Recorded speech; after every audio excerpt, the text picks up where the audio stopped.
Now, the Ghanaian Times is reporting this morning, let's prioritize organic fertilizer in crop production. This is Professor David Miller, president of the Miller Open University, telling everybody out there. Also on the front page, prove Which is your... good advice. Yes, well,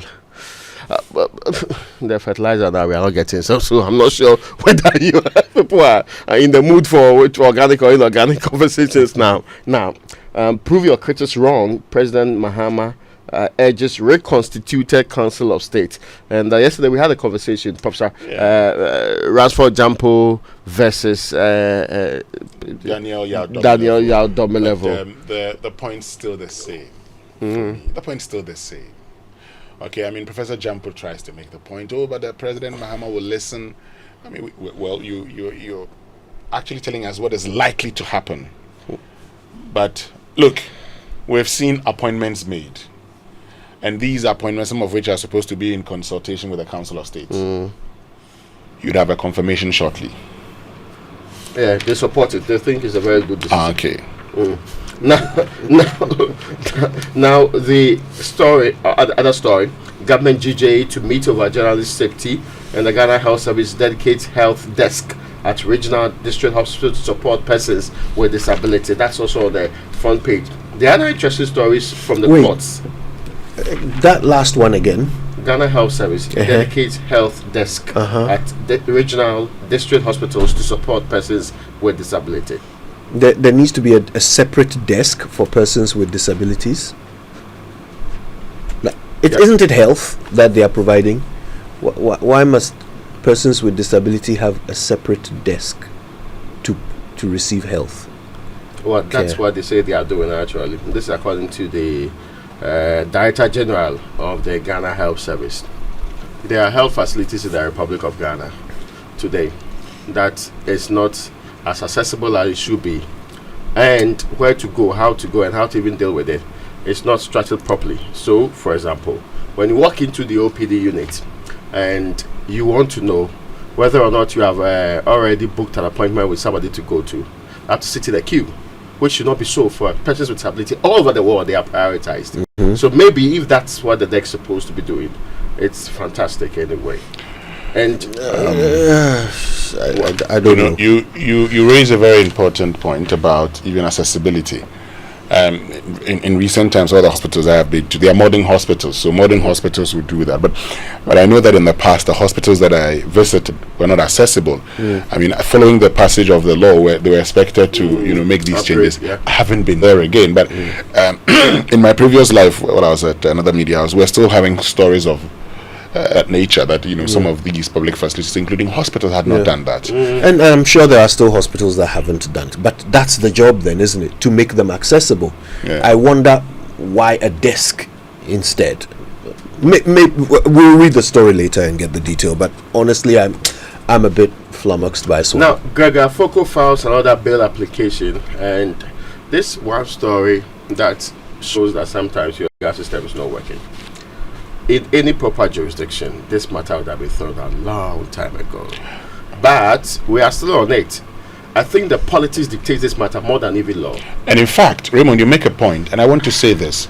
I was surprised that the Attorney General, in deciding to file nolle prosequi, makes reference to Justice Poaman in the Gregory Afoko case. True. But Gregory Afoko case was not one of the cases that he filed a nolle prosequi. Interesting. There was no memo. No. Yes. But you see, there was no memo. And I was having this conversation with my I was having this conversation with my friend who's a lawyer, Eugene Oko Ayite. And it was like, if you make reference to because you made reference to that particular case, so you are and aware. the statement that and the dissenting view of Justice Poaman, what prevents it? Because you've talked about the mistrial in this case. Many people know it. This should have been the first case. Why? Well, I don't know, but at some point we should make true meaning of justice. We should not let people feel that because of partisan and political considerations, the word justice does not apply to them. And it's quite unfair anyway. Now, 2 girls arrested for allegedly stealing 41,000 gold. 2 girls who allegedly stole cash of 41,000 and a quantity of gold from a shop at Trifopra. So they have been arrested by the police in the Trifo Atimokwa command. These young ladies were purported to have the girls visited a shop operated by Mrs. Gipti Owusu and asked for the price of gold. The girls allegedly disrupted Mrs. Owusu's attention and stole the money and gold on her blind side. Mrs. Owusu later discovered that her money and gold were missing, and she reported to the police. The police, following investigations and a review of CCTV, these are not expert thieves, right? They don't know CCTVs when they see one, or they think they were not working somewhere somehow. So when they checked the CCTV, they saw that the girls had done 419 with a woman, and these young ladies have been arrested. And this is a story originally posted on Manjola anyway. Now, 3 jailed 50 years for attempted robbery. There's a Nigerian involved. A Nigerian and 2 Ghanaians have been sentenced to a total of 50 years in imprisonment for the by the Asin Chichire Circuit Court for attempted robbery at Wawase Semenshia in the Asin North District. The convicts, Francis Bedu, 30, he's a driver, Wisdom Aleki, 24, tricycle rider, and Mohammed Baba, 38, is a Nigerian beautician, pleaded not guilty. The 4th person is on the run. He's Francis Labi, and the police are on his heels anyway. You know how we keep saying that, all of these thieves, it's because they can't get work, they are unemployed and all that. But consistently, when these stories come out, and they are naming the suspects, each of them has a job, a job. Their day job. You see, because it's 24 economy related. The night job is for those who didn't work during the day. No. You could be doing something else. Wait. No, hold on. You and those of you, even though they paid your school fees to go and study in the UK, you are still doing things. Were you doing them day or night? We're doing them at dawn. So I mean, it's only fair that you combine something. So they are combining. Apparently, they are combining with illegality, which should not be advised. And you see, even though sometimes it's not clear in this country whether crime pays, because some people reach a certain status, the crime is so woven into their activities that they become role models. We establish them as such in this country. It's the reason why no proper illicit enrichment regime works. Look, it's because if it is deployed properly, there are people who will fall. Look, it's only a crime if you are caught. That's Ghana. Ghana. It's only a crime if you are caught. But if you succeed, you make the money from it, and you are driving around in a car or whatever, then you are not a criminal. Not at all. The money washes away the crime. Yeah, and if you raise the concern, you are jealous. I was telling you yesterday about how we engage in planning in this country, and then someone builds in the road. I mean, for instance, an allocation made for road, he could just go and build a house in there. Because of the person's, sometimes he has money, or because of his political affiliation, these guys from our assemblies will go there and try to divert the course of the road. Meanwhile, and that's actually justifies what we do in this country. All you need is money. There's one in East Legon, a very obvious one in East Legon. Somebody with money decided to build a church right where a road is supposed to pass. So just because of that one guy, the whole road has been diverted. The entire road they've turned it on L shape, just so that the guy can continue to do his illegal thing there, because he has enough money. Elsewhere, city authorities are more interested in taking on people like that. Look, it's an example to other people, but here we protect them. Look, for those of us who love football, you always would hear stories of, Chelsea wants to expand their stadium. But when they approached the city council, that particular expansion was rejected, shut down. Sometimes somebody says, no, it would destroy this and that and that. No, you cannot expand makes it. a massive vote for it. It's local authority. Local authority says you cannot do it. But you see, the essence of decentralization is what we say, because you're close to the people, you have informational advantage. True. You know the needs of the people. So you know what the people do and what the people do not do. I have seen how a politically exposed person attempted to build an estate where there's a road. You can see the road leading to people's homes. Blocked it, wanted to build an estate. Fortunately, the assembly, with the help of the military, demolished those structures. Can you imagine? And who pays for the resources we put into demolishing them? Very important question. No, yes, because if you embark on such an illegality, and we have to spend our resources instead of doing something else into demolishing it, somebody ought to be made to pay for it, because this is the height of it.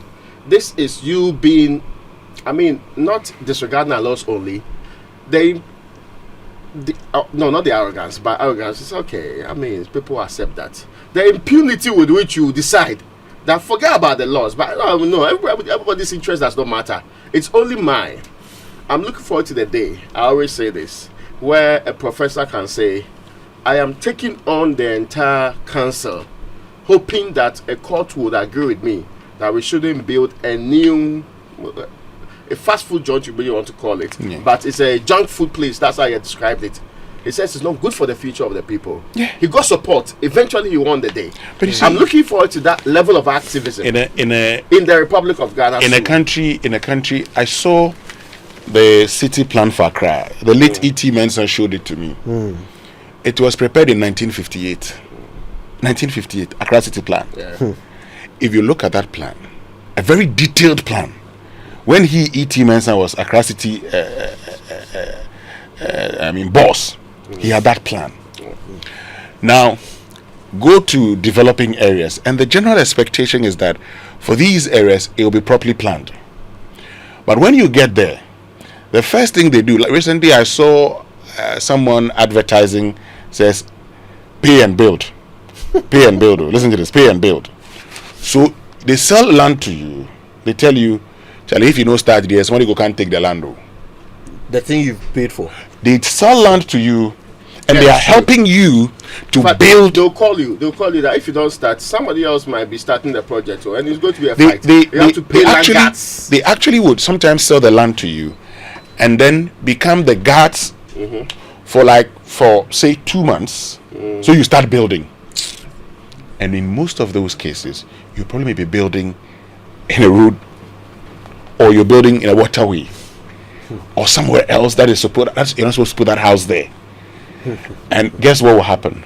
Even when inspectors from assemblies have come there, you shouldn't have built here, and then before they leave, you find something for us. What sort of a country is this? It's the Wild West. And is that not what is happening now with Galamsey and the forest reserves? Is it not money that is talking? Otherwise, how does the state announce that criminals are keeping us out of our forest? How does the minister come and announce to us that this is my problem? I don't know. This is my issue. With respect, we in this country, we knew this till a long time ago. I stated long before now that I have very deep concerns about we thinking that it is the likes of Emmanuel Kofi Amabua that can fix our Galamsey problems. Because we're going to talk about Galamsey. We'll talk about Galamsey later on. It's a major conversation this morning on the Super Morning Show. Let's get to the daily graphic for this morning. Catholic bishops want government to commit to partnership for education reforms. Court orders Akwetia MP's arrest. So on the 6th of January, he was told that he would be held responsible for his actions. And so the Kufrida High Court, we're told, has issued a bench warrant for the arrest of the NPP Member of Parliament for Akwetia constituency, NSD Akumi, for contempt, and the court presided over Justice Senyo Amedahe issued the order yesterday on the basis of Mr. Kumi's defiance of an injunction order barring him from being sworn in as the Member of Parliament for the area on the 7th of January 2024. Also on the front page, GPCC backs Mahama's lean administration, Lords Ghanaians for commitment to democracy. The Ghana Pentecostal and Charismatic Councillors endorsed President Mahama's lean administration, saying the commitment reflects a strategic effort to enhance governance in response to growing demand for efficiency and fiscal prudence. But there's one here. The National Economic Dialogue is on the 3rd of March. The National Economic Dialogue is on the 3rd of March. Now, it's supposed to be a 2-day event. Some have questioned whether a 2-day event will be enough for such an important forum. But others have also asked the question, this will be happening less than a week to the presentation of the budget. Would we have enough time to build, to factor inputs from the forum into the budget? And also, is this being done just to tick a box of a promise, or really an agenda to reset? Now, this is it for me. And I've spoken to some of the members on the planning committee. And initially, their point was, look, we need to ensure that all public officers, for instance, the CEOs are appointed, and then government machinery is really functioning before we go into such a forum, so that we know that when you're coming in, haven't been in office for some time, and you know the office issues. They did not believe at the time that this should be rushed. I don't know what may have changed, but we'll talk more about this later. Back page, Accra East Ghana Water Limited starts 243 million debt recovery operation, and CBG inaugurates laboratory theatre at Latte Health Center. Center spread, government response to journalist safety, Closac strike threat, and debt payment.